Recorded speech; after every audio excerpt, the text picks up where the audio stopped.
Well, hello and good day. Bonjour, bonjour, and bonjour to everyone in our audience.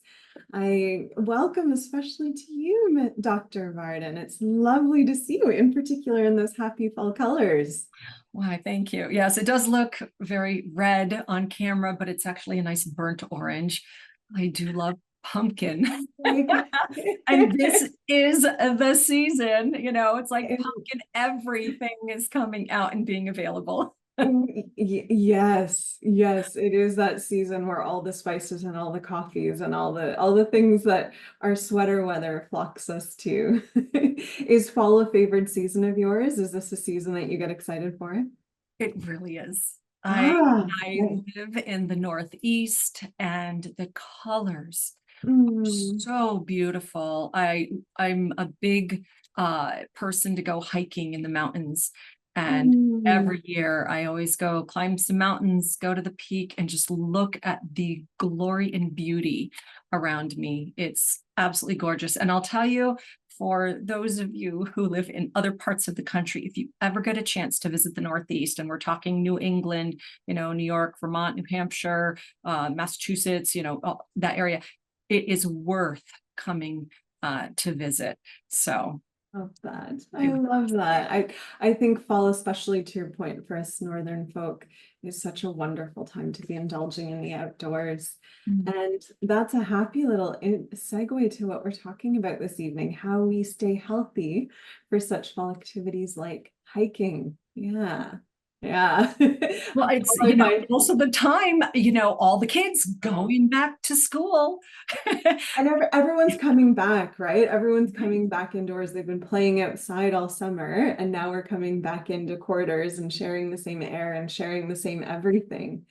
Yeah. So why don't because you recently have written an article and a beautiful article at that summarizes some thoughts and some tips around transitioning into fall. And so I wonder this evening, maybe if you could start us off by just a few considerations. What happens when fall comes around that actually inspires some of these changes within the body and possibly in some people that loss of immunity that will lend to, increased upticks of colds and flus and all the other joyful things that keep us away from hikes.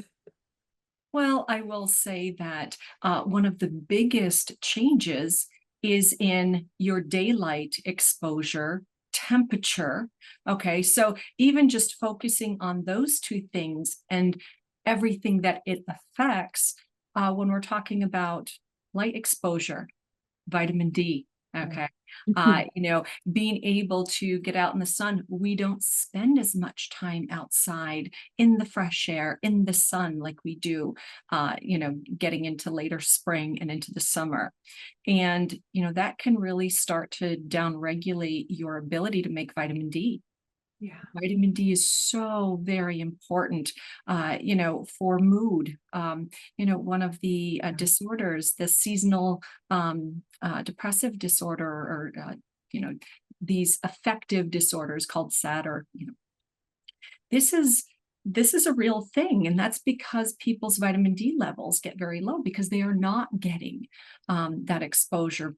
And that also works into another gene that we actually cover in our mood and behavior, the BDNF, your brain-derived neurotrophic factor. This works into neuroplasticity, and starts working into mood.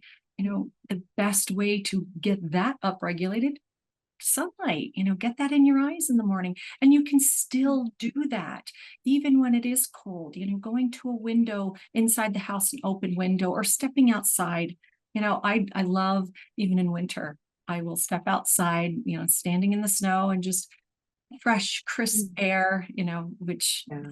also another reason why I love fall. I love that fresh smell, Mm, crispness. Um, Potentially. Having that so important. And vitamin D is really important for the gut biome, which we're going to Mm. dive into uh, Yeah. in this webinar, because it is so important, so impactful. Uh, so we're also talking about, okay, so sunlight, temperatures, what does that affect? That also affects our crops, the Mm. foods that we are Mhm. exposed to. Yeah. Okay. We're shifting over in our produce. We don't have as much of the spring lettuces and the summer squashes. Now we're moving more into the gourds, into the pumpkins, colors, Yeah. moving over into those later season produce, Yeah. which is a whole other thing that I know that we're going to talk about, as we start shifting over. And this is also affecting our sleep patterns. It's Mhm. getting cooler. We tend to go to sleep a little bit earlier. Yeah. We tend to not want to get up as early because the sun doesn't come out as much. Yeah. This can affect our gut biome as well. Yeah. And also stress. We Mm. have to come back to, the stress aspect, which affects our gut biome, which is affected by our light exposure. Yeah. So there's so many different things that we need to keep in mind and be kind to ourselves because, like we were saying, all the kids going back to school, Mhm. it's a matter of stress that is involved with that busier routine and getting ready for holidays. Yeah. So if I heard you, we're going to kind of focus tonight's conversation on three different points. And so if I'm hearing you, we're going to talk around vitamin D, sunlight, and as we shift into fall, the decreasing of D and the increasing of darkness. We're going to talk through foods, that change in what we have available, the seeking of more comfort food. And then lastly, we'll talk around biome and how both of these, vitamin D and food, will influence that, as well as the changes to seasons. And so if I've caught that all correctly, all of that goes into how your body is going to be responding to fall, as well as that conversation that your body kind of has with the world as to, am I going to be sick or not, right? I do like to think of that as a conversation, right? Just as our immune system is a very active creature, and it has a conversation with the outside world as to, I am able to coexist with you, or I'm feeling a little bit weak and you're going to take over me a little bit. So before we jump into that, I wonder if the gods that be can put up the poll, because we really want to be engaged with our audience tonight. I'm seeing some wonderful responses already. We asked the question of what tools, what supplements, what do you do to ready for the season? And so we want to make sure tonight that we're speaking directly to our audience. And so welcome. I see there's some people from the Northeast who understand the beautiful leaves. I see some people further south who are kind of being like, what do you mean the sun changes? Slightly jealous of you. All right. So we asked the audience, how many people have kids going back to school? And a happy 80% do not have any children going back to school. So I think we'll focus a little bit less on that this evening. We'll give a little bit of nods to the grandparents out there, or to people who have friends with they might be exposed to those schools. We asked the question of, how often do you get sick during these seasons, or does it at least increase? And we have a happily healthy audience here. 70% are saying the season doesn't necessarily impact them. So congratulations. Maybe we have the audience in and they can tell us their magic. Yeah, we've actually had a few people comment on some of the things that they do. Yeah, neat. We're gonna have to, I think, especially at the end when we kind of hone in on specific tools, we're gonna have to make sure we mention some stuff from the audience there. So please keep feeding us, because we would love to share what you're doing, what you're finding successful with the balance of our audience. So lastly, just before we dive into vitamin D, almost 90% of you already ready yourselves for the fall with vitamin D. So this is, I think we're preaching to the choir here, and I'm comfortable with that. The next big thing here is vitamin C or zinc supplementation. And so maybe when we talk through food or immune system, we can talk through why that's such a successful thing. And then for the witchies out there, there's some herbal remedies and tinctures. That's our happy number 3. That makes me delighted. So thank you for sharing that. And thank you as well for jumping into the chat. I'm seeing some people who use silver. I see some people who use exercise. There's a lot of different things going on here, and we'll make sure we touch on those as we go through things. So Dr. Laura, why don't you talk a little bit about why vitamin D is so important and why its decrease as we lose access to the sun can be so impactful to our health, namely our health, that conversation with the world that keeps us healthy. Well, this really starts with the fact that vitamin D is actually a hormone. It is a very, very important hormone. Mm. The the fact that it is and impacts over 10% of all of our protein coding genes. There are 22,000, actually more than that, but over 22,000 protein coding genes.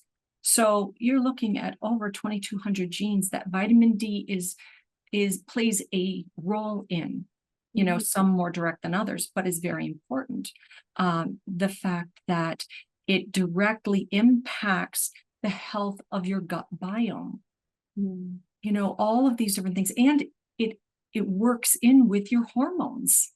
Okay, so your whole endocrine system, the cortisol, your stress hormone, your actual sex hormones, the ability for strong bones, muscles, brain health, all of these different things.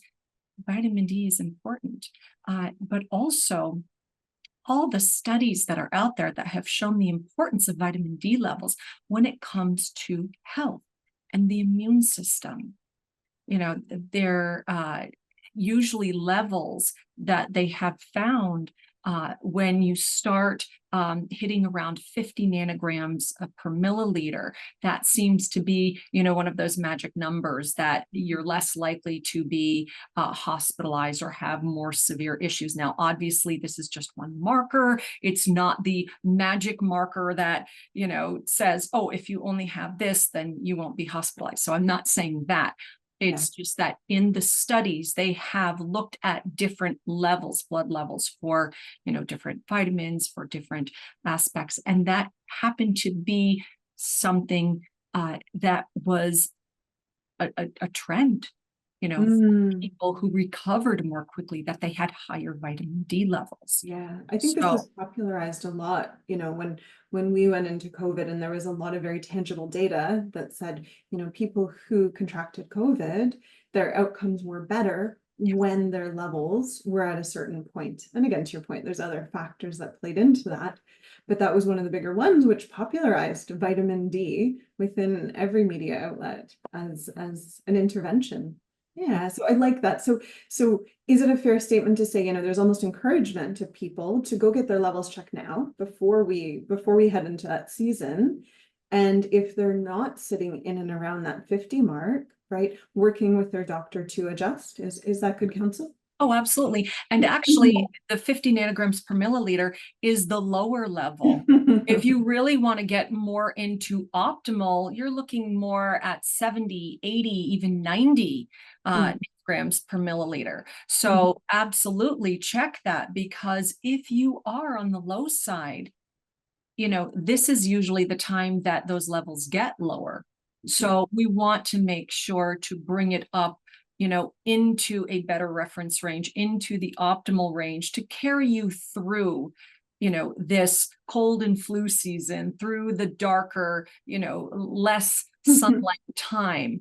So absolutely, it's always good to know where you're starting from, and, you can make more personalized adjustments. Yeah, and I like that idea of personalized in particular, because we look at a suite of 3 genes right now, that examine how your body converts, carries and uses your vitamin D. And along those parameters, everyone can be individual. So I think in particular for people who are struggling to get their vitamin D up, or struggling to utilize it, knowing your genes can also guide with your doctor how that supplementation is, and how aggressive, in particular, how concerned you need to be with getting those numbers up there.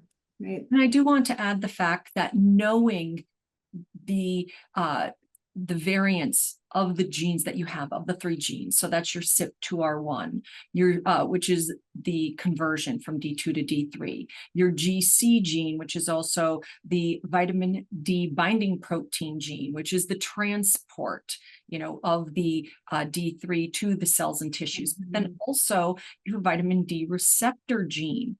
how well is that vitamin D actually getting into the cell and working its magic? Knowing that, how well you do or don't do any one of those three things can help determine the type of dosing, the amount of dosing, how that should be structured. This really works into that personalization, because it's not just like, oh, take 10,000 IU of vitamin D, once a day. Well, that can be okay, but some people, might need it to be structured a little differently for optimal results. Yeah, yeah, I like that. I like that concept of personalization. And so on that note, I wonder, because I'm seeing some questions around vitamin D supplementation and food. Can we get it through food? So I wonder if we can start happily transitioning into that conversation of food right now. Because to your commenter on the gourds, all our happy little pumpkin friends, not only does the food that we have naturally available to us start to change based on the growing season, right? Our cravings start to change a little bit.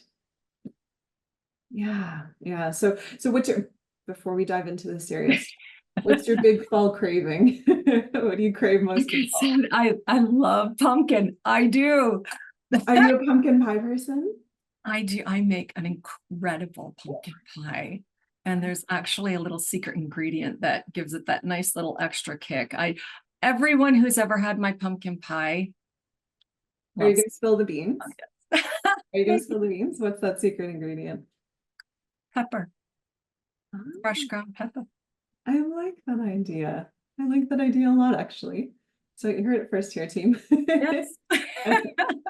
So, why don't we talk about this idea that as we're transitioning into fall, right? I think there's a very natural not clamoring is a poor word, but there's a natural increase of appetite, right? And this is over and above what we might naturally see a person, we know there's genes that curate how much of a snacker, how hungry, how satisfied you're going to be. But almost universally, most people as they transition to fall, they're wanting different foods. Do you want to speak a little bit to that, and in particular the impact that change can have on the immune system? Absolutely. So again, what I had mentioned in the beginning is that our produce, okay, the crops that are generally coming around this time of year uh, are generally a bit heavier. They, are focused more on a little more calorically dense foods. Okay, again, your gourds, your oh gosh, some of the fruit. I mean, actually berries. A lot of the berries are really ripe. I mean, strawberries have pretty much passed, but we're still getting some of those rich berries. And when you consider in nature, those animals that hibernate, bears, what do? They eat a lot of berries and fish and other things that they catch and capture, because they have fructose, they have these sugars, and that helps to put on fat and those sugars, because they need that to store during the winter. They are not moving around as much. They are not, obviously full hibernation, but, for other animals eating this way, they're not out hunting. The food is more sparse, so they need to be a little thicker in the waistline. And we're not much different. There's still a lot, genetically speaking, that we have those tendencies, and it is the foods that are available for us as well. So you figure, from eons back in human beings, when we got into agriculture, so it's not just hunters and gatherers, even though the berries, the nuts, okay, these are part of the hunting and are part of the gathering aspect. But even in the nuts, these, which you see a lot of now, and as we move into fall, high in fat. Okay. So again, we go into a partial hibernation as well. Yeah, And I think as I was listening to you, as I was listening to the foods you were listing, a lot of those foods were, yes, higher in calories in the sense they have good fats and they have good carbohydrate, but they're also foods that are coupled to really good complex fibers, Mhm. meaning you're not getting a sugar hit per se as you consume foods, even though the modern equivalent as we start to head into sweater weather tends to be those lattes and those cookies and those things. And here's the tricky of this, right? We have, as Dr. Lara has just explained, we have this natural tendency to go clawing for the foods that are rich in comfort, right? Rich in rich in all the nutrients, right? And that translates in modern society to cookies and lattes and things, but those aren't coupled with fiber. And so they tend to spike your sugar. And this is something, if you're thinking of how do I avoid getting sick during this transition season, hear me when I say this, because this is a very important point.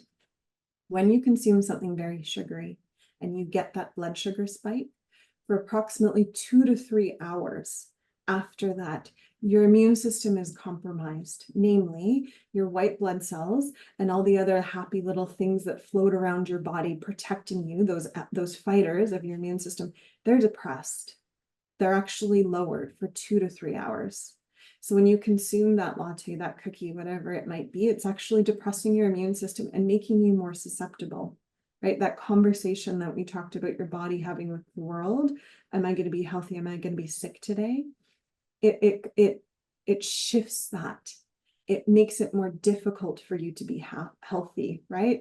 And that in combination with the fact that often, again, because it's getting chilly, we want to be cozy. We're having that latte, that cookie with friends in an enclosed environment with other people who might be coughing and, spreading other things. So it's something as natural as it is to want those cozy foods. Be mindful of the cozy foods that you're selecting, right? We don't necessarily want to fight nature. It's going to be cold. We want to get ready for that, but we don't want to get ready for it in a way that gets us sick. Is that a fair Oh, statement there? absolutely. And when you consider that your immune system, 70% of your immune system is from your gut. Mm-hmm. Okay. And when you are eating high sugary foods, let's get that out. When you are taking in these higher sugary foods or higher starch foods, which a lot of these root vegetables are, okay. Yes, you have the fiber, but they convert. There's still a lot of sugar there. It affects the gut biome by increasing or feeding more of the pathogenic species, specifically Candida.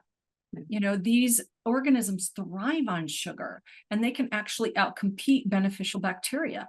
That leads to that imbalance in the gut known as dysbiosis. So you also consider that any kind of excess sugar consumption, this changes diversity in good gut bacteria like your bifidobacteria, lactobacilli. These are really important for maintaining that healthy gut environment. They help aid in digestion. They help support the immune system, which I had already mentioned. But also the fact that when you are eating higher sugar foods, this is increasing your inflammation. It's triggering that inflammatory response. When you're doing that, that is, compromising and putting more energy into your immune system to have to deal, with the impact of, these inflammation responses due to an increase in pathogenic species that it has to try to manage. So, and that can, go through a whole aspect of health issues, including your metabolic disorders, immune disorders, gastrointestinal disorders, things, leading to leaky gut, so, I mean, it really can, trigger a whole cascade of issues. Yeah, yeah. And I think at some point in time, especially with kind of the chronic inflammation and the shift in bacteria within the gut, right? Then it almost becomes a self-fulfilling prophecy insofar as you change your biome, not only are you depressing immune and creating inflammation, you're also fostering and enabling a community that is sending signals to your brain of, hey, we want to be fed, so you should be having these very starchy, high carb foods because that's what feeds them. It's a little bit of a tricky self-fulfilling cycle that, it's helpful to be prepared as you come into fall. You already know, based on what Dr. Lara said, the change in light, and things that naturally we've evolved to want more nourishing foods, right? If you're ready for that, as well as if you're aware of the genes that influence your appetite, right? So shout out to people with FTO, shout out to people with MC4R, those guys that really influence appetite and satiety. It says you go into the season, go in with awareness, a humanity, a humility, a gentleness of course, I'm going to be craving these foods, but maybe go in with a strategy of, instead of this cupcake, instead of this muffin, I am instead going to be reaching for this stew, right? That stew is nutrient dense. That stew is something that will support your bacteria. That stew is something that is not going to cause all the havoc, the immune havoc that Dr. Lara just mentioned, right? Part of why we're hosting this, before we hit fall, words are not working today, before we get there, right? So you can think ahead, right? Instead of beating yourself up later and being in this cycle of your gut bacteria signaling to your brain of, you'll want more cookies. Yeah, and I trust me, I understand how difficult it can be, when you are starting to get together with people, being indoors. We've got Halloween coming, and well, of course, obviously in another 2 months from now, but look how fast time has been flying. But we're talking about fall. We are talking about, this, that it's like candy everywhere. You start having more get-togethers, getting ready for Thanksgiving, and it's like everybody is got sweets and goodies and baked goods and this and that, and it can be so hard to say no, and to do that. But there are things that you can do. And, it's not just saying the no, but if you are going someplace and bringing baked goods, make a healthier version or have some healthier versions at home.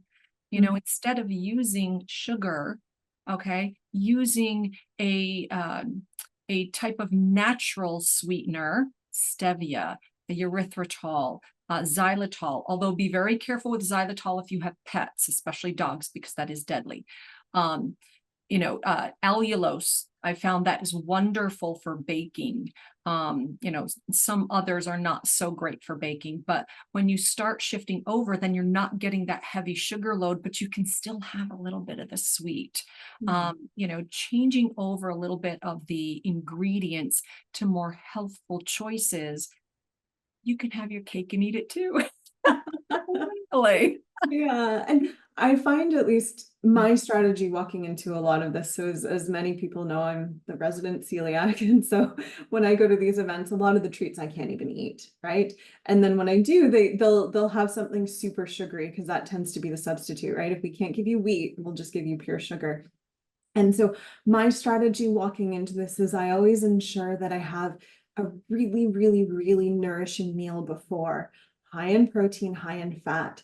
And then that way I start the signals to my brain of like, hey, you're full and good. So I'll go and I'll still have some of those treats, right? People went out of their way to make sure that I would have something that is gluten-free, exceptionally kind. I want to be part of community, but that craving that I experience isn't there because I've already nourished my body beforehand, right? I love this kind of joint strategy, right? Of nourish, so your body's not craving, it's honoring this change of season. And then separate to that, because you're going to be wanting it, as Dr. Lara says, change up how you do some of your baking, or as you order or buy foods, whatever that looks like, right? Change that up, get ready for it. So it's not something that you're having to deal with, in the moment, and using willpower, because good Lord knows I don't have a lot of willpower. I plan my way out of needing willpower. Although I will say, a couple of things like you were mentioning, have a little something before you go to these events. Uh, Mhm.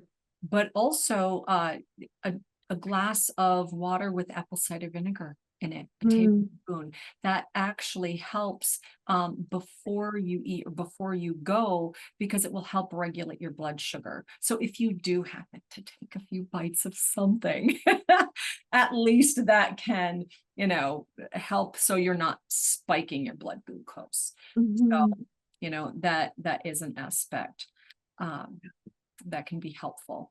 So what else, Dr. Kosterman, would you say would be good to know when it comes to diet, the biome, and the immune system? Mm. Because remember, we are coming into cold and flu season, seeing the grandkids, even if you don't have kids right now, of that age going to school, you're going to be visiting family on holidays. And of Mhm. course, kids are little petri dishes of everything. Yeah, I think one thing to consider, or at least one thing that I think through when I think of biome and diet, right? I think of as the seasons changed, as you've mentioned, the produce and the food available and the plants change, so do the molds and the bacterias and things which populate the air and that we breathe in or that our skin comes into contact, right? So as the season changes, so does the biome profile of the outside world, and therefore the biome profile within you will also shift. So for some people, this can be more problematic, in particular, people who struggle with seasonal allergies, right? In particular, while this isn't a gene that's ubiquitous with seasonal allergies, something that definitely aggravates it, shouts out to the people who struggle with mold, GSTP1, as in Peter 1, people with suboptimal presentations there, people with seasonal allergies, right? Well, it may not necessarily be a cold or a flu that they're going to be walking into, right? Because of the biome shift in the environment, they're either going to experience allergies, or separate to that, that biome shift within the gut may encourage a cold or a flu because it's not a favorable change within. So when I think about going into fall, I first think about, do you have allergies? Do you have seasonal allergies? If you do, let's start thinking about how we support and address that, right? And then part of that supporting and addressing, especially to the idea of diet, is really learning how your body responds to different foods. You mentioned as we go into fall, you're going to want more of the sugar foods, which feed candida, right? And so if you're in that space where, you're either prone to candida or allergies are putting you at a disadvantage, right? Thinking through foods that are going to be high in yeast and maybe for the season taking them out, right? I think through that prevention lens, right? Because you want to get to a point where you're not treating the cold. And we'll talk about that in a little bit. I think maybe we talk about a few of our favorite cold remedies, right? And what we do to prevent. But we want to get to a point where you're not addressing the cold, instead you're preventing it. So allergies, be it food allergies, things that you're consuming that are aggravating, or separately addressing how your body is experiencing the environmental shift. Yeah, that would be my first thought when I think through, how do we ready our biome? How do we ready our diet as well? And Yeah. I do want to say that don't be afraid of the food, the produce that is plentiful in the fall. Yeah.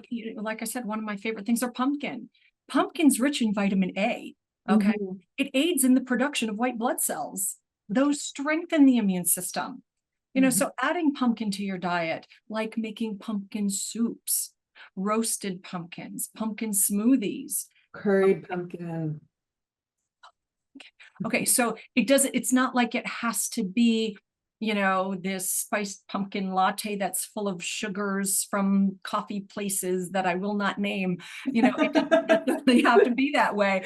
I actually make my own pumpkin Oh, coffee. neat. Oh, Oh, very absolutely. neat. I use a base of a coffee that is mold toxin free, Mhm. organic, that's locally roasted, or that's, that I know that is a clean coffee. Because again, what Dr. Kosterman was talking about, your immune system and molds. Okay.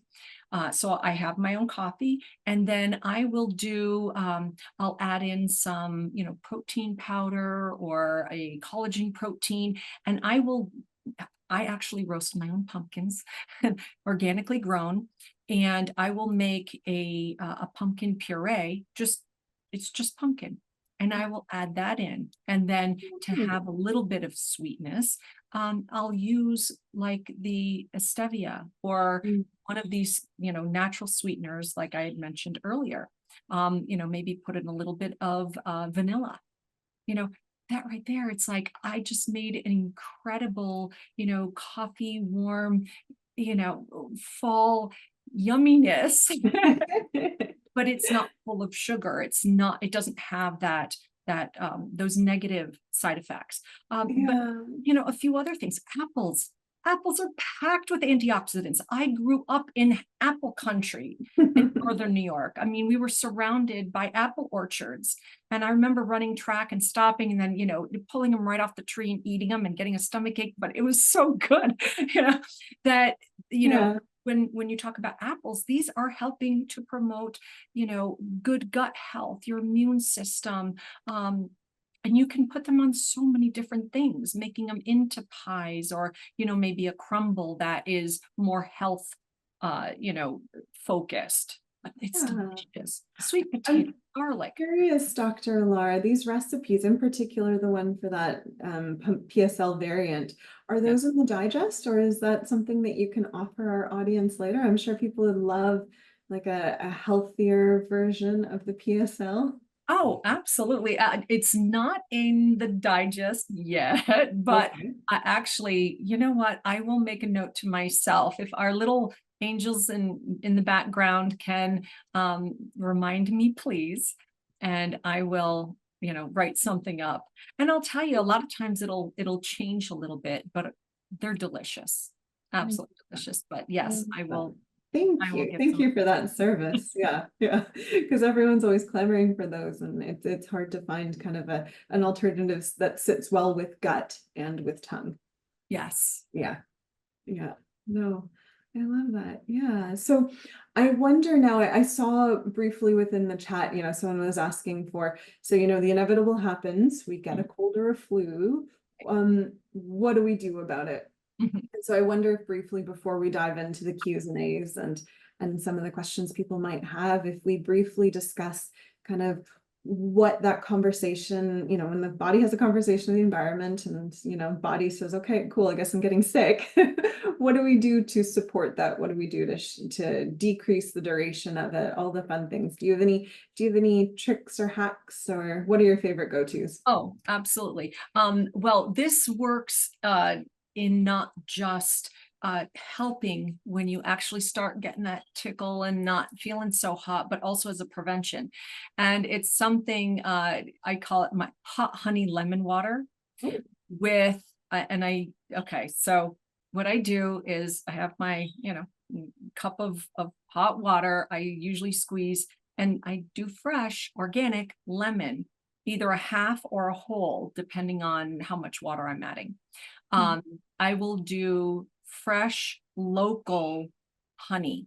And that's important because these bees have been pollinating and creating the honey from the local flora, which your environment, which you are breathing in and being exposed to. So this actually helps with your immune system and allergies. Okay. So I get, local honey, and that's, the sweetness is up to you. I mean, I'll do a teaspoon of that.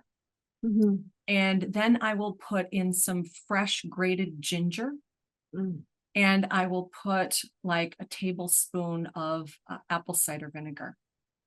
So mm. that is so tasty. You get that warmth, Yeah. and it's so many benefits to help boost your immune system, to help clear the gut, the body, and that is one thing. So, you get the warm fluids, okay, because teas, hydration is so important when Yes. it comes to when you're not feeling well. Mm. So having something like the hot honey lemon water with, ginger and apple cider vinegar is excellent. But herbal teas, I mean, there's some wonderful herbal teas that you can get at your local co-op that you can purchase at, any of the stores. Mm. But having that, Yeah. any broths, or broth-based soups, very encouraging for gut health. Um, you know, My, my favorite go-tos, especially when I feel that cold just kind of coming on, it's just sitting up here, it hasn't really descended into body. Some of my favorite go-tos, um, and often they can be tea form, but I love to do elderberry. So elderberry is this really happy, tiny purple berry, and it has something antiviral properties. So what does this mean? It's something you can drink.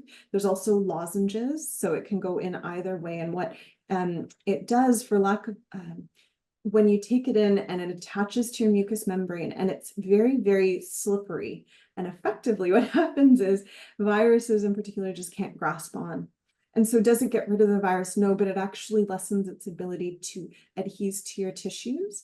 And, with viruses, what they do is they kind of commandeer your tissue. They take your tissue, the cells of your throat, your nasal passage, etc., and they use them for their own purposes. So if your cells are too slippery, for lack of better phrasings, for the virus to grab onto, it can't commandeer all your cells. So one of my favorites, either in the beginning of a cold or in prevention too, right? If it's slippery, the virus can't come in, right? Oh, we have a little kitty who's saying hi as well. If the virus can't get in. So I will do elderberry, and then also coupled with things like zinc, right? Zinc is something spectacular for the immune system. And separate to that, also will disrupt viral properties, disrupt the machinery of viruses. And therefore, ooh, you're going to have to move, Nadal. We have she wants to say hi. Disrupt the machinery of that virus.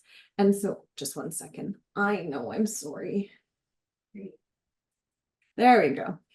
Live things happen. There we go. So the zinc will disrupt the virus, the elderberry will disrupt. So those are things right when you're starting with that cold. And separate to that, a lot of people will do silver sprays, right? That's more from a bacterial perspective, but something that you can spray into your mouth. Something, some people will even do a little bit of a neti pot with some silver, right? Anything that will get into those tissues and disrupt either bacteria or this is Napita, and she's a little tricky one. Disrupt that process, right? So it's not a cure, but it will lessen that burden within the body, right? And then what other things, Dr. Lara, so I love that you said kind of the broths, especially that'll help and fuel, right? Without feeding certain things. What about vitamin C? That's such a popular one, and for good oh, reason. What's the reason? Why is vitamin C so popular when it comes to well, this really it helps. Well, first of all, it's an antioxidant, and it really helps to boost your immune system. You know, really, I like to get um, working into the whole foods first. I mean, yes, if you are coming down with something and you need a bit more aggressive, yes, you can do, you know, vitamin C supplements. Um, but working toward the prevention, having the lemon, hot honey lemon water, eating the citrus fruits, which are still coming from Florida and the other southern states that you can get, for those of us up north. Um, it works really well in conjunction with the whole aspect of gut health, supporting your detox pathways, which, by the way, checking your if you've done your DNA 360 reports, there is a particular gene that actually looks at your vitamin C, the way that you transport, process, the way you use that. And that's actually the SLC23A1 gene. There we go.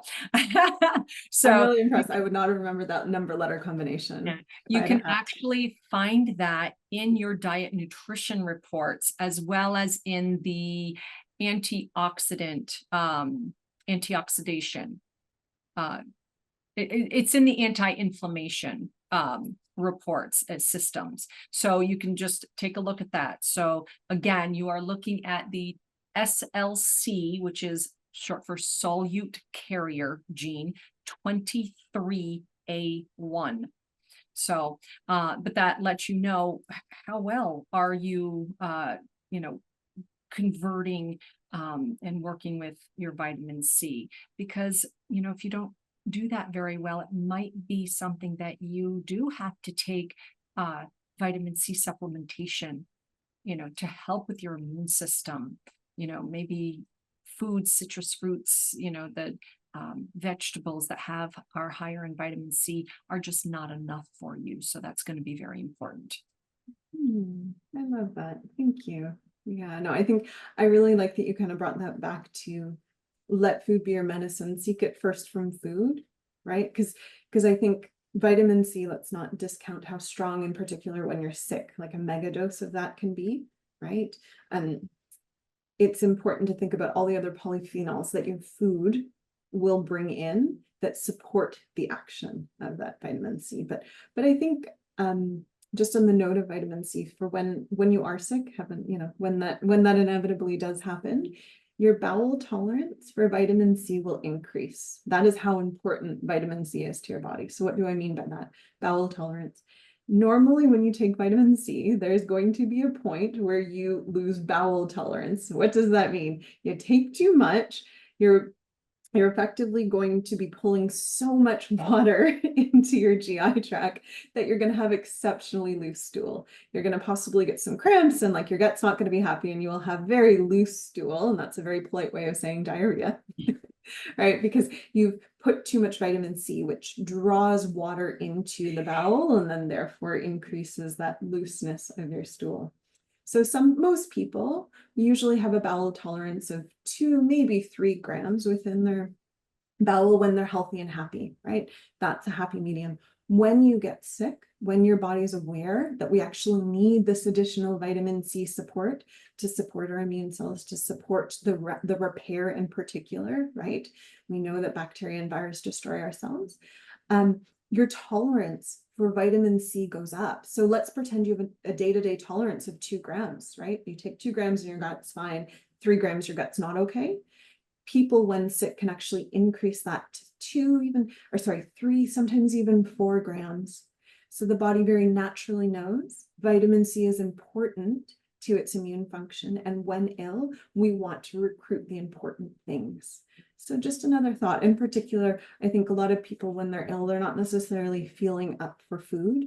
That's where the broth becomes really important. And that's where possibly additional supplementation of vitamin C is, because that's going to further support the repair and the abilities within the body.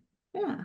That just goes to show you the brilliance of our grandmothers and great grandmothers. When we got sick, they make homemade chicken soup. The bone broths. Yeah. It's like they knew, and now science has proven that, that scientific support of that information. I did want to mention about the zinc that I loved how you had mentioned that early on. But even if it is, working into the time that, you're maybe getting close to almost a week into being sick, one of the things that viruses do, they'll actually get into the cells and take over and use the mechanisms of the cell to make more of themselves. Well, something that zinc does, zinc actually helps to block that replicative process. But zinc can't get into the cells all by itself. It needs an ionophore.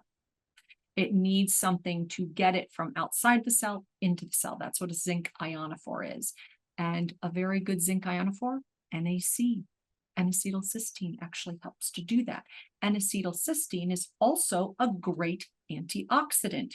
It also is a precursor for glutathione, which is your master antioxidant of the body, that molecule that helps made in the liver and helps to move things out and to get those toxins out of the body. So you want to be able to stack stack the deck in your favor, so that way you can handle these things. And I love the fact of the silver.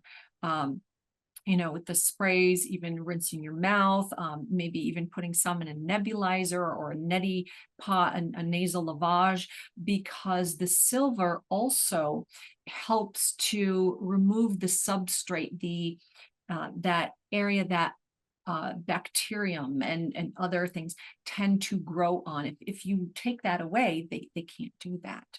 So that actually helps. So I wanted to bring that up. Also, making sure that that you have steam. If you're not feeling well, a lot of times our immune system, you'll start getting stuffy. You can't breathe. Okay, this is where the hot showers, doing any type of moist air, humidifying, reducing that congestion, soothing any dry or irritated sinuses. Because remember, it's getting colder outside. What are we doing? We're turning on the heat. What does that create? It dries out the humidity in our inside of the homes goes down, so it's drier. So we will tend to not have that moisture. The mucous membranes tend to dry out a little bit. So we want to make sure that we have that. So that's where humidifiers, also doing things like salt gargles. When you start not feeling so well, that warm salt water can actually help soothe your throat, helps reduce the inflammation, loosen up any mucus, flushing out the bacteria and the viruses from the throat. So these are some other ideas that you can use. Thank you. Thank you. I love that bridging of new and old, and like why the old in particular. Here's the science as to why it's brilliant. I wonder if we can start transitioning into some of the questions that we have in our question and answer space. So Nick has asked, what are the benefits of taking zinc with copper? All right. So do you mind if I tackle this one? I'll give you the next one. Please, yes. All right. Yeah. So oftentimes you'll see a combination product where it's like zinc supplemented with copper, and this comes from the way zinc is absorbed into the body. It actually will compete every time zinc is absorbed into the body, right? You take food in, it's going to sit in your GI tract, and it stays in your GI tract until your body says, "Ooh, I want you," and pulls it in. So the enzymes that pull zinc in are also the same enzymes that pull copper in. And there's a bit more of affinity for zinc than copper, for no other reason than we need more zinc than copper for our immune function. And so if we had to pick between the two, given we use more and given it's very vital to the immune system, we'll pick the zinc. Okay. And so if you're taking high volumes of zinc, what can happen is, because those receptors are always occupied by the zinc, they won't grab that copper, and you can become copper deficient for no other reason than you're more saturated at your GI tract with with zinc. And so a lot of times supplements will do both, in particular if you're someone supplementing for a little bit longer. I'd really encourage, if you're taking zinc, not to be doing anything more than 4 weeks unless you talk to your healthcare provider and there's a reason. And I would also expand the conversation a little bit, Nick, to say, those are just 2 minerals, and it's not to dismiss them, right? We know they're really important minerals. We know why zinc is important. Copper is very important for angiogenesis, so supporting with creating new new arteries and veins within the body, right? So high turnover, really, really important minerals for several different functions. But I would offer maybe we expand the conversation to all the minerals, right? I find oftentimes when people come in sick, and I'm like, oh, maybe there's a zinc deficiency. Often that also means they're deficient in other minerals too, be that magnesium, be that manganese, all the minerals that I can't pronounce properly. And so, well, I think we can very targetedly say like, oh, zinc does this, copper does this, right? I think it's a little bit too reductionistic. So I'd also really focus on how do I get the full spectrum of minerals, right? And so that can be through some supplementation. You know, we partner often with Beam Minerals because they do a lot of really great fumic and humic acid, which are very offer minerals in a comprehensive way. You know, additional to that, food, you think of organ meats, you think of broths. These things tend to as well have the full spectrum of minerals in it. So I would expand it. I think zinc's important. I think copper's important, but also making sure you're doing it with food or, you know, strategic supplementation to get that full spectrum, because minerals, however trace, are really important to other body functions. And that's my story. All right, Laura, the next one's for you. So Nina has asked, She go ahead. she's asking if do animal fats contain the active form of vitamin D? Wonderful question. Absolutely, yes. They do contain the active form, specifically the D3 form called cholecalciferol. Now, how does this work? Well, the fact that animals, which we are part of that kingdom, is that they also convert, transport, and store the vitamin D3. Now, remember, vitamin D is a fat-soluble vitamin. And so they're storing it in their tissues, in their fat. So when we eat that, that's the form we are taking in. They've already converted it for us. So it's not in the vitamin D2 form, it's in the vitamin D3 form. So, and of course, this works in even fish. Okay. So we're not just talking about animals like, you know, beef and chicken, whatever, but we are also talking about the fatty fish, salmon, mackerel, sardines, and of course, you know, liver. All right. Because D3 is converted, or yeah, D3, it gets converted to D3 in the liver and then into the active form in the kidney. So, you know, liver is a particular organ that, you know, has the higher D3 in it.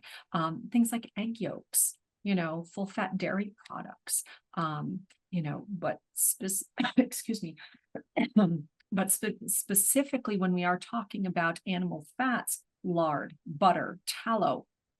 Okay, lard is from pig fat, butter, obviously dairy fat, tallow is, you know, beef or sheep fat. You know, these do also contain small amounts of vitamin D3. So absolutely. That's a little bit longer answer than just yes or no, but it's nice to know. No, I love that. I love that because I think that that also speaks to the question of, you know, there's certain populations. I think of Canada's Northern First Nation populations, or Inuit populations, and especially in the darker months, it was very reliant on animals to acquire this, right? And so I love that answer. I love especially the breadth you offered there. All right. The next question I have here is Yvonne is saying they're from the Midwest. They supplement with D3. And their doctor has taken them off vitamin D because levels got to be really high, greater than 80%. The doctor said that it would upset calcium levels. What do you do? So I'm going to offer two answers here. I think the first answer is, you know, again, vitamin D as a hormone, a whole complement, a constellation of hormone, it is not something you want to be doing too much of, right? And when you do too much, what will happen is it shifts how you're not only absorbing, but using calcium. You'll increase the absorption of calcium within the gut, and therefore there's going to be more within the blood. What does calcium do? Calcium impacts a lot of different things within the body, can regulate kidneys, can regulate heart function, can regulate even the osmolality I almost got their osmolality of the blood, namely how it's different concentrations of things. So having too much will disrupt heart function, will disrupt kidneys, will disrupt thyroid as well via parathyroid. So it shifts a lot of things if you have too much calcium. Also impact bones, right? And so the concern of your doctor is if you have exceptionally high vitamin D, that lends to high calcium, not only are you going to be disrupting those systems, you're also going to have calcium deposits because the body is going to be working really hard to bring that calcium down. Okay. So what can you do? First of all, be very mindful of where your levels sit. Just like you don't want levels that are too low. So Dr. Lara is suggesting below 50. Often you don't want levels that are too high. The debate of what too high is ongoing. I personally don't like to see levels above 90. 80 tends to be where I say, okay, good, we're there. Let's stay there and happy and healthy. I leave grace and space for the fact that there's still ongoing academic discussion around this, right? Every practitioner will have a different cutoff, but something that you can do while you're taking vitamin D, assuming you're not going over, can be a vitamin called vitamin K2. It's something that really supports management of vitamin D and calcium regulation, as well as deposits, right? One of the concerns when we think of too much calcium, it has to be deposited somewhere, and that can increase deposition within arteries and veins. We don't want that because we know where that lends, that goes to heart attack and stroke and things like that. So the thought is be mindful of your levels, don't abuse, don't go too high. And while you're on a vitamin D regime, think about vitamin K2. Usually you don't need too much. Usually it's in and around 1 to 200 mics or mcgs when you look at a little bottle. So something just to think about, something to talk to your doctor very specifically around. Yeah, I hope that was a helpful one. All right, Dr. Lara, would you like to, Janice has a question. Did you want to offer an answer or a thought to that? Sure. So Janice is asking in terms of the GST genes. So this is dealing with glutathione, okay? She said, if you have a suboptimal presentation in one of them, but an optimal presentation in the others, can the optimal ones compensate to any extent for the suboptimal one? And this, this is kind of nuanced because they, in a way, excuse me, they do work together. I mean, it's not like they are totally independent of each other, but they do have a little more structured roles. And it can be that in this, what I can say is like playing on a team. That you have stronger players, you have weaker players, and the stronger players can sometimes offset the weaker ones, but you still have, you know, that weak player. So it's looking at how does that weak player, what does it focus on? And I'll give you an example. So GSTM1 really influences the biomes of the gut and the lungs.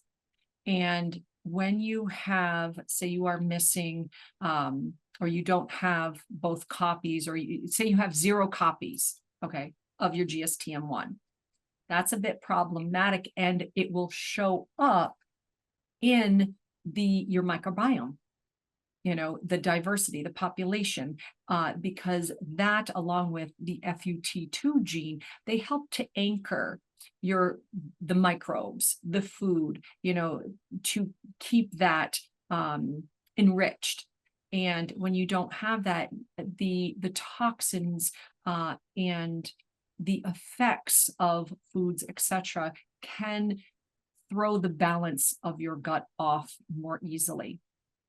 So, you know, again, you could have a strong GSTP1 and a strong GSTT1, but a weak GSTM1. Yes, those will help to remove toxins, you know, where GSTP1 works more with aerosolized particulates, moral sensitivities to like mold toxins, like what Dr. Krista was talking about earlier, especially as we're getting into fall and moist and damp. And so, you know, people who are dysregulated, I happen to be one of them, I am more susceptible to negative effects of mold. Okay, of mold toxins in the air, and I'm very sensitive to very strong smells, like going down the aisle of the laundry detergent. Oh, it's just like it gives me headaches. I don't do that very well. So, but I am very strong in my, GST M1, GST T1. So again, it kind of depends. You have to look at the whole picture. Um, so I know that doesn't completely clearly answer. Well, I think that was a brilliant and very comprehensive answer with awareness that this is really where the role of your practitioner, someone would step in to get a better history, to understand what's going on and better counsel specific, right? Genes are one dimension of health. They're an exceptionally, beautifully important dimension. But you as a person, your health goals, your health history are vital to that answer. And so Dr. Lara had to offer a very beautiful general answer. And had you come to her as a patient, for example, or if you work with a genomic practitioner, right, that can be where that answer is fleshed out a little bit more. Yeah. All right, I'm going to move on to Nina's question, which kind of makes me excited because we get to jump into immunology. This is one of the things that drew me away from computer science and into the body. So I'm going to try really hard not to nerd too hard, but my glasses are getting ready. So here we go. So Nina has asked, immune cells need vitamin C, or sorry, do immune cells need vitamin C for their actions? And kind of just detail around that. So the answer is categorically yes, right? So as we mentioned, when you're sick, people who are sick and take vitamin C supplementation, even modest dose, or some studies that say as low as a gram, I dose usually a bit higher, but studies say that vitamin C will categorically shorten the duration and the intensity of a cold. So the question is, why is that? What is it doing within the immune system? And I'd offer it's actually doing two different things, one within the immune system and then one within the body at large. So when we speak to the immune system, when we say immune system, we're talking about a bunch of different cells, right? We have white blood cells, we have, oh Lord, we have T and B cells, we have NK killer cells, we have a huge collection of cells, right? And some of these cells speak to the very immediate threat. They're a very general response, right? So they identify someone. They don't have a specific way of attacking. They just kind of go in and attack in general. We also have more learned, aged, wise cells like our B's and T's, so close, that have a memory, that remember being sick, and they can kind of come in and be a lot more specific in that attack. Vitamin C on both sides of the board, that which comes quickly, that which takes a bit more time and has memory, will facilitate the engagement, the creation, and the utilization of these cells. Additional to that, vitamin C is also something that will attract these cells to the site. So, you get that tickle in your throat, there's that immune activity that's starting to bud, or sorry, that infection that's starting to bud. Vitamin C will actually go there and attract and say, hey guys, come here, I need you, there's something going on. So it's kind of interesting in the sense that not only does it arm the army, it additionally tells the army where to go. So that's specific to the immune system and all its happy little constituents. Separate to that, right? You think of, right, everyone has heard of like pirates, and when you're on a boat for a really long time and they didn't have proper food, things would start falling apart, they'd start getting sores. And the reason for that is vitamin C is really important in your connective tissues. It's really important how you heal. It's really important to the skin. So this is also can be translated to when you're sick, right? We talked about when you're sick, if it's a virus and it's kind of taken over your cells, or it's a bacteria and it's attacking your cells, right? There's damage being done. You not only need to clean up that damage, but separate to that, you need to heal that damage. And vitamin C is integral, along with other things, proteins, collagens, etc., to healing that, right? So not only does it arm the army, it additionally helps clean up the tissues, and then acts as well as an antioxidant, right?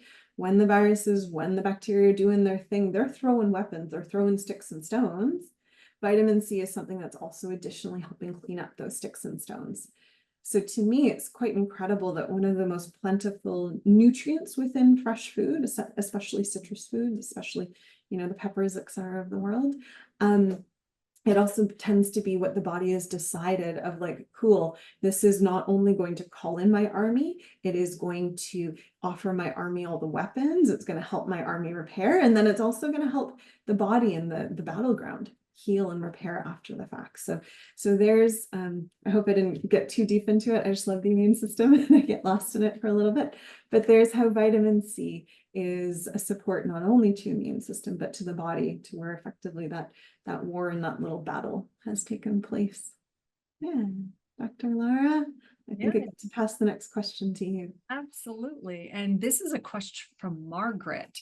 And she's asking, any thoughts on using fermented dairy to prevent or treat colds and or flus? And what a wonderful question, because remember what I said, that, the majority of your immune system comes from the gut. So taking care of the gut and the gut microbiome is extremely important. And probiotics, and these act as immune modulation. What does that mean? It helps to affect your population. It helps to feed the good gut bacteria, but it also contains live probiotics like lactobacillus, bifidobacterium species. These help maintain that healthy balance of your gut microbiome that I had mentioned earlier. They play that very crucial role in regulating the immune system. They also enhance antibody production. So this is kind of what Dr. Kosterman was talking about. That's our B cells. Okay, they produce a lot of the antibodies, and I know I'm generalizing this, but probiotics in fermented dairy can enhance the production of these antibodies, particularly immunoglobulin A. This plays a very critical role in mucosal immunity. Remember, we were talking about how viruses come in and, they want to hold on to things. Well, we want to make sure that, we have them not stick around and get into the cells. So the IgA, immunoglobulin A, helps to neutralize these pathogens in the respiratory and digestive tracts. And really, that is the frontline defense against cold and flu viruses. There's also some great clinical studies that have actually shown consuming these probiotic-rich fermented dairy products can reduce the duration and severity of cold and flu symptoms. So there is actual clinical evidence to back this up that they've actually looked at. Not to mention that probiotics, help to adjust that immune response. They promote the immune response to fight against bacterial and viral infections, but then they can also contribute to lowering inflammation so it doesn't get out of hand. So, yes. Yeah, I love that. Thank you so very much. Appreciate Absolutely. Got a couple other really We good questions. The next question I'll field, and it's from a consistent, someone who joins a lot of our webinars. Shout out to Richard. I think if you want to toss us very privately, Richard, your address, if you saw earlier, Dr. Lara was drinking out of a DNA Company mug. We would love to send you a DNA Company mug. Thank you for always being here and part of these webinars. We appreciate you. The question that Richard has asked is, does doing a fall cleanse or some sort of detox juice cleanse support your immunity, actually help it? So I would offer two answers here, right? The Puritan in me says no, and I'll give the why of this, right? Especially juice cleanses, high in sugar, high in all the things, and I would offer, especially given what we just said around sugar, not necessarily a great decision. That said, oftentimes, if you have a really poor diet, especially a nutrient deficient diet, and you jump onto a juice cleanse, there's a lot of nutrition coming your way. And so for some people, that can be really helpful. So I would offer, instead of a juice cleanse or a fall cleanse, right? Looking a little bit more to examining diet and making that fulsome so that you have a consistent eating plan that is not just for a week and is something that sets your body up for success in general, right? And but that said, I think there's some things that can be done at change of season. To support the body, right? To ready the body. One of my favorite things to do in the fall, and this stems from a Chinese tradition, it's called change of season soup, right? There's different herbs that will go into this. Usually there's about 4 actors. So it's a consort of Chinese herbs. You can Google this, or you can write us and we can send you a link as to what goes in it. But it's a soup that you do in and around the fall time. And it has a lot of herbs that are immune supportive and stimulating. It's a very, very tasty soup too, right? So it brings in astragalus, it brings in some goji berry, it brings in licorice root, it brings in, oh, there's a few others and they've escaped my brain, but they're herbs that you do in a soup.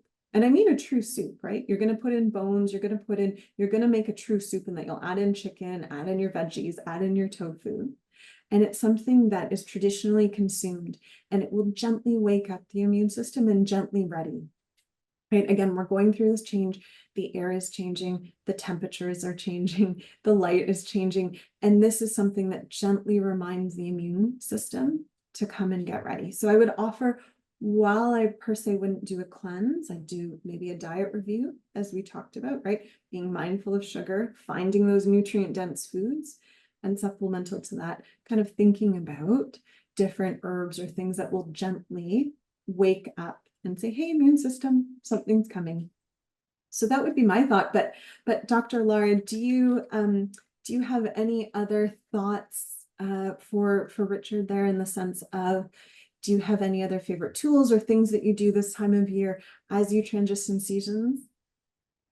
Well, I would say there is definitely a change in my diet. I really like to try to eat seasonally, Mm.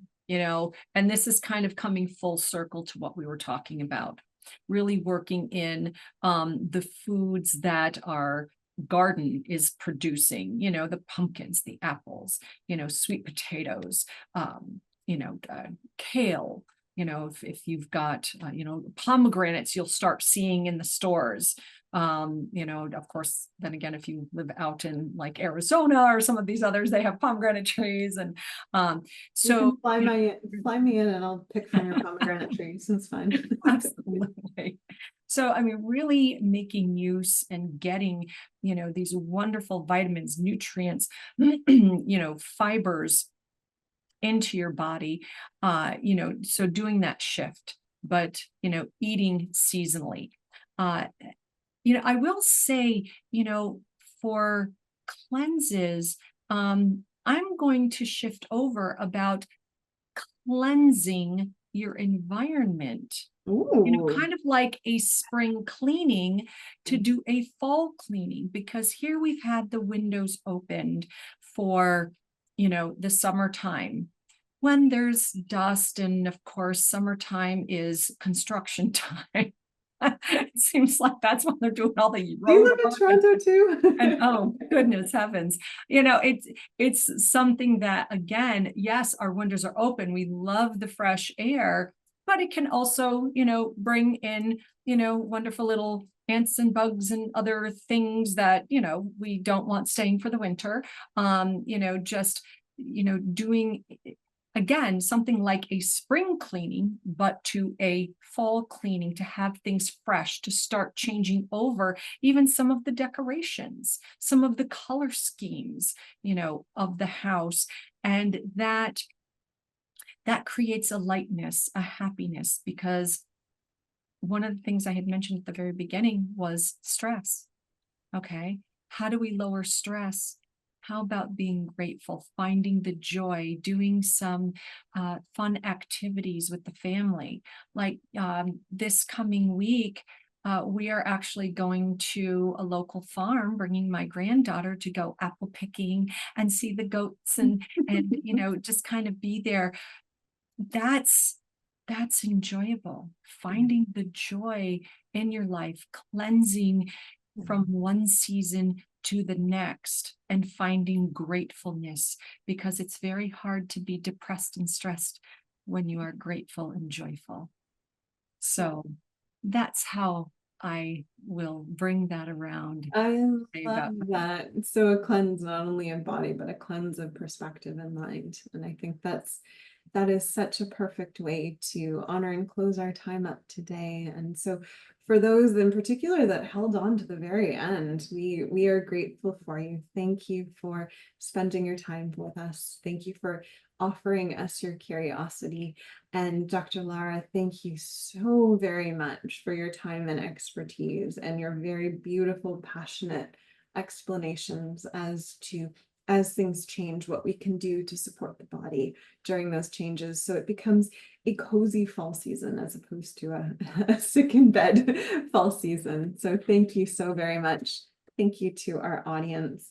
We're really grateful for you, and we hope that this is helpful and that you enjoy a cozy fall. We will see you same bat time, same bat channel, different night though. yes. And thank you so much for all of your wisdom and input. Always, always a pleasure. All right. Everyone Au for revoir, being mes here. Have amis. a good day. Au revoir.